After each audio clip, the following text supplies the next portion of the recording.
Assalamualaikum warahmatullahi wabarakatuh.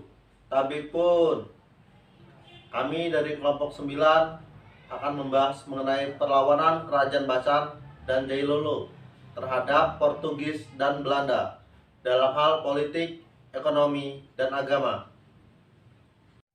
Selanjutnya saya di sini akan menjelaskan sejarah Kerajaan Bacan. Sebelumnya saya memperkenalkan diri, nama Ratna Pratiwi, NPM 18140022 dari Sejarah 4A. Pertama, sejarah Kerajaan Bacan. Kesultanan Bacan atau Kerajaan Bacan adalah salah satu kerajaan bercorak Islam yang berpusat di wilayah Pulau Bacan, Kepulauan Maluku. Diperkirakan Kerajaan Bacan didirikan pada tahun 1322. Raja Bacan pertama yang memeluk agama Islam adalah Raja Zainul Abidin pada tahun 1521. Wilayah Kerajaan Bacan pada masa kejayaannya mencakup daerah yang cukup luas, hingga ke Papua Barat. Tercatat, beberapa suku di wilayah Weigo yang terletak di Raja Ampat dan beberapa daerah lainnya berada di wilayah pemerintahan Kerajaan Bacan. Wilayah Pulau Bacan sendiri memiliki peran yang sangat penting dalam proses produksi cengkeh dan pala di wilayah Maluku. Pulau Bacan menjadi pusat produksi dan distribusi cengkeh dan pala di Ternate, Tidore, Moti, Makian, dan Halmahera. Selanjutnya, di sini saya akan menjelaskan Kerajaan Bacan dalam melawan Portugis di dalam bidang politiknya. Tahun 1558, bangsa Eropa mulai memasuki wilayah Pulau Bacan yang dikuasai oleh Kesultanan Bacan. Bangsa Portugis lantas membangun sebuah benteng di pulau tersebut bernama Benteng Barneveld Fort. Pada tahun 1609, VOC datang dan mengambil alih kekuasaan dari tangan bangsa Portugis. Mereka berhasil menguasai ekonomi dan politik di wilayah Kesultanan Bacan. Pada tahun 1889, sistem monarki Kesultanan Bacan diganti dengan sistem kepemerintahan di bawah pemerintah Hindia Belanda. Selanjutnya, saya akan menjelaskan Kerajaan Bacan di dalam bidang ekonomi.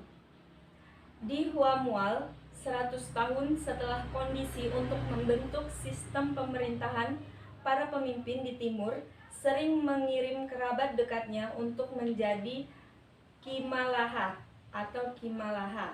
Pengaruh Huamual tersebut dapat terjadi atas beberapa sebab. Dari kepentingan ekonomi, orang-orang Huamual adalah pencetus dari revolusi pertanian di dunia, khususnya soal budidaya cengkeh, pembukaan lahan, tanaman umur panjang, panen cengkeh, serta perdagangan cengkeh. Selanjutnya, saya akan menjelaskan Kerajaan Bacan dalam bidang agama. Dokumen tertanggal Goa 8 Oktober 1537 yang berisi karena telah menerima banyak bantuan dari De Vries dan telah menjadi Kristen karena pertolongan orang itu. Ia, Sultan Tabarija do Manuel, dengan persetujuan ibunya yaitu Nahile Boki Raja dan patinya Serang, menghadiahkan tanah-tanahnya yang terletak di antara Buru, Ambon, Seram sampai Papua untuk digarap, didiami, dan digunakan. Berlatar perang yang dikobarkan putra mahkota bab atas perintah Sultan Hairun untuk menaklukkan Ambon dari Portugis. Tentara Portugis dipimpin Kankalo Peire Maramoke Hairu meminta haknya atas Huamual, tetapi Pereira menolak. Selanjutnya saya akan menjelaskan tentang Kerajaan Bacan dalam melawan Belanda di dalam bidang politik. Perubahan besar di Huamual terjadi di masa kekuasaan Belanda. Kekuasaan Belanda atas Maluku dimulai juga dari Hitu. Bila Portugis datang mencari pulau rempah dan hingga di Hitu setelah terdampar di Banda dan Lucipara, sebaliknya kedatangan Belanda direncanakan oleh penguasa di negeri Hitu. Selanjutnya, pada tahun 1598, eskader Belanda dipimpin oleh Jacob van Meek, Witbrand van Warchich, dan Jacob van Heemskerck ditugaskan untuk mencari jalur pelayaran menuju Pulau Rempah. Jacob van Heemskerck tiba di Hitu dan diterima oleh Kapiten Hitu. Witbrand van Warchich menerima pelayaran ke Ternate untuk bertemu Sultan Said. Selanjutnya saya akan menjelaskan kerajaan Bacan dalam hal ekonomi. Dari kepentingan ekonomi, orang-orang Huamual adalah pencetus revolusi pertanian di dunia, khususnya dalam budidaya cengkih, pembukaan lahan tanaman umur panjang, panen cengkih, serta perdagangan cengkih. Masuknya Belanda ke daerah Huamual mempunyai misi untuk memonopoli perdagangan rempah yang ada di Maluku. Perkenalkan, nama saya Rudianto, NPM 18140003. Selanjutnya saya akan menjelaskan mengenai sejarah Kerajaan Jailolo. Kesultanan Jailolo adalah kesultanan yang tertua di negeri Jaziratul Mulkiyah Muloko Kiraha, dikenal sebagai sebutan legendaris Gilolo. Berdasarkan catatan sejarah melalui naskah kuno tahun 1518, berakhir eksistensi Kesultanan Jailolo fase 1 pada tahun 1500-an dengan penguasaan terakhirnya yaitu Kaicil Yusuf. Berakhirnya di Dinasti Jailolo ini akibat terpaan hegemoni serta konflik internal yang melanda pada saat itu. Selanjutnya saya akan menjelaskan mengenai kerajaan Jailolo dalam hal politik untuk melawan Portugis. Serbuan Katarabumi Komoro, dukungan ke Dayalo, dan pernyataan-pernyataan yang kontroversial tentang hubungan Portugis. Jailolo telah menimbulkan kesan Portugis bahwa Katarabumi adalah pribadi yang sukar kepercayaan dan karena itu harus disisihkan dari peraturan politik dan militer di Maluku. Tetapi Portugis menilai bahwa Katarabumi cukup tangguh dari segi militer. Hal ini terbukti dari kenyataan bahwa untuk mengusirnya dari Morotia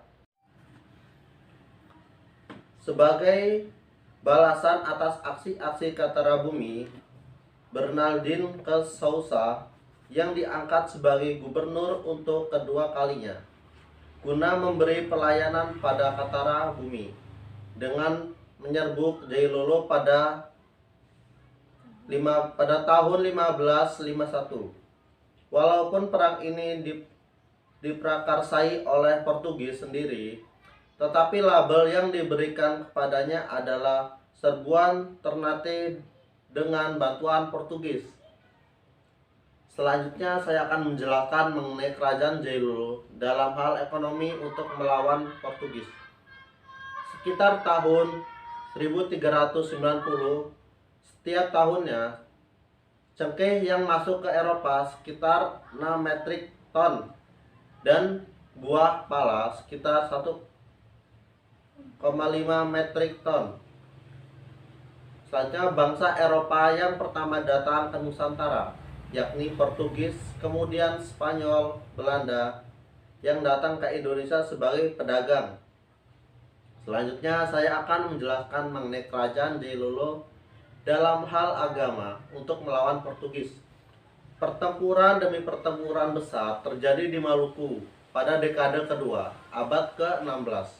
Itu dikenal dengan nama Perang Hitu I.